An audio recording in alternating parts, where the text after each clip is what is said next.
In 2015, me and my wife moved to Canada. One of the biggest things that we need to adjust is to learn how to cook food for ourselves.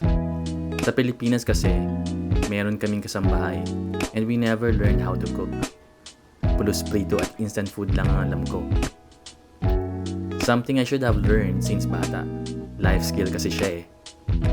So when we moved here in Canada, na-force talaga kami magluto.